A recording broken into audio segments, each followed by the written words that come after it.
figure, and I stayed here in the crypt, and treats means. I have ghostly treats for you, spook stories and spook shows. Treats that whispers cold breeze down your spine. You know, walking in the graveyard late at night, looking for some spooks kid gave you a spooky thrill.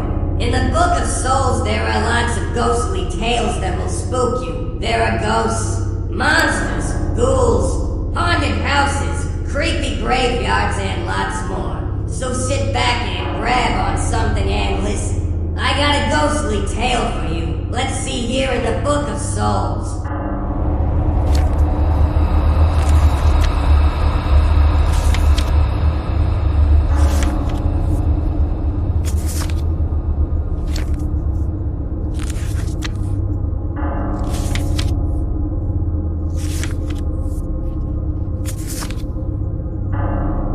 Here you go, I got one for you. This one is called Haunted Bedroom.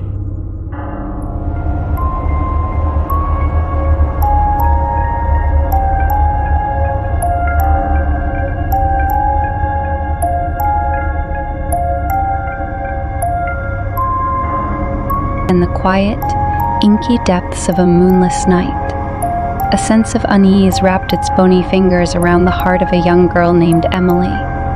Her room, once a sanctuary of safety, now seemed like an ominous abyss, bathed in shadows that whispered secrets of the unknown underneath her bed, where a kingdom of forgotten toys and dust bunnies resided. There were eerie knocks and chilling scratches that scratched at the fragile barrier between reality and the paranormal. Emily had always been a brave soul, facing the boogeyman and thunderstorms with a defiant spirit. Yet the ghostly presence that now lingered in her room sent shivers down her spine.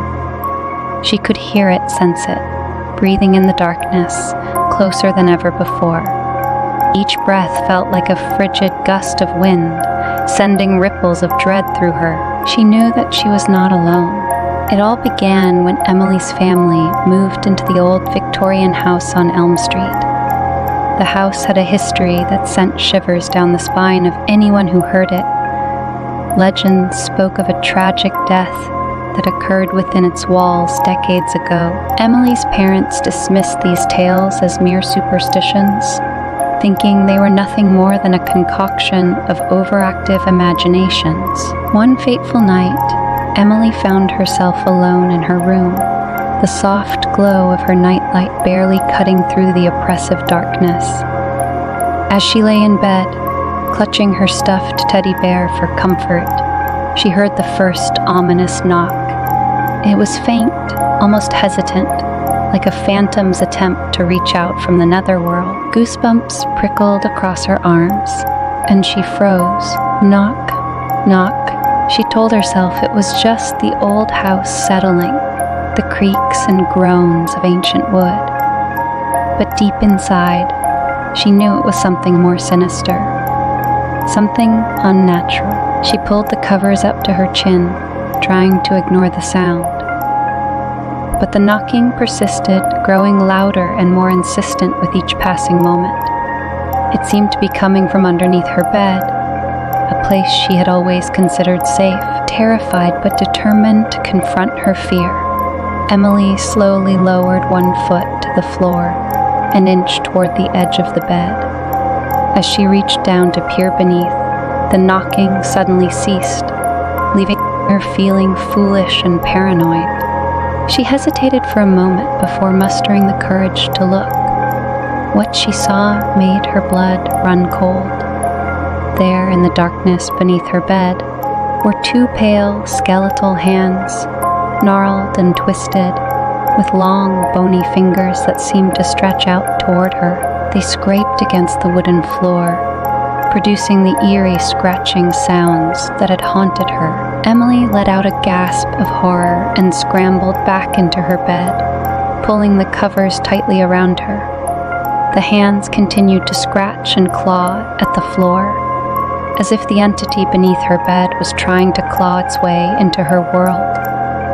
She could hear its raspy breath, a sound like paper being crumpled, growing louder and more menacing The room grew colder, and Emily could see her breath forming ghostly wisps in the frigid air. She knew she had to do something, but fear had paralyzed her. She closed her eyes tightly, hoping it was all a dream, that she would wake up safe and sound in her parents' arms. But when she opened her eyes, the room was still cloaked in darkness, and the spectral hands still reached out from beneath her bed.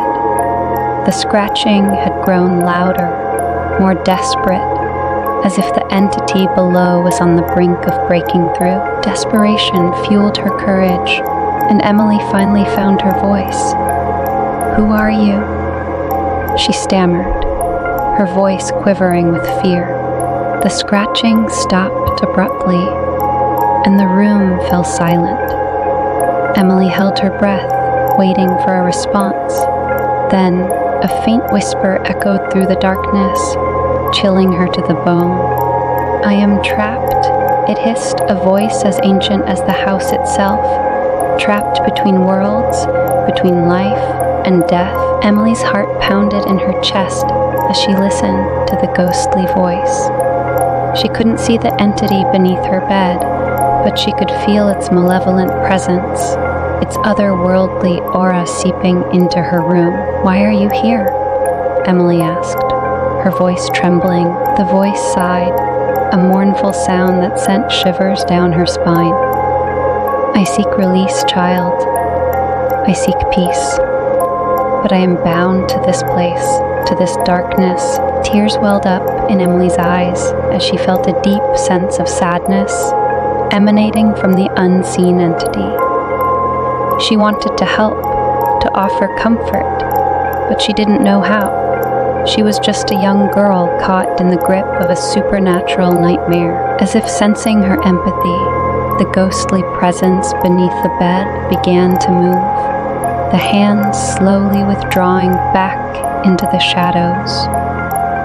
Emily watched in awe as a faint, ethereal figure began to materialize, hovering just above the floor. The ghostly figure was that of a young girl, not much older than Emily herself. Her eyes were hollow and filled with anguish, and her tattered, translucent dress billowed around her like a ghostly shroud. "Help me," the ghost pleaded, her voice a haunting whisper. "Help me find the light, the way out of this eternal darkness." Emily nodded, her fear momentarily forgotten in the face of the ghost's suffering. "I'll try," she whispered, her voice filled with determination. With that, the ghostly figure began to fade away, the room growing warmer as her presence dissipated. Emily knew that she had made a promise, a pact with the supernatural, and she was determined to keep it. From that night on, Emily embarked on a quest to uncover the secrets of the haunted house on Elm Street and to find a way to free the trapped spirit. It was a journey filled with fear and uncertainty, but it was also a journey that would test the limits of her bravery and resilience. The haunting ghost beneath her bed had become her ally in the darkness, and together they would face the shadows that lurked in the corners of their haunted world. And as Emily delved deeper into the mysteries of the house and the tragic events of the past, she would come to realize that sometimes the most terrifying things in life are the ones that need our help the most.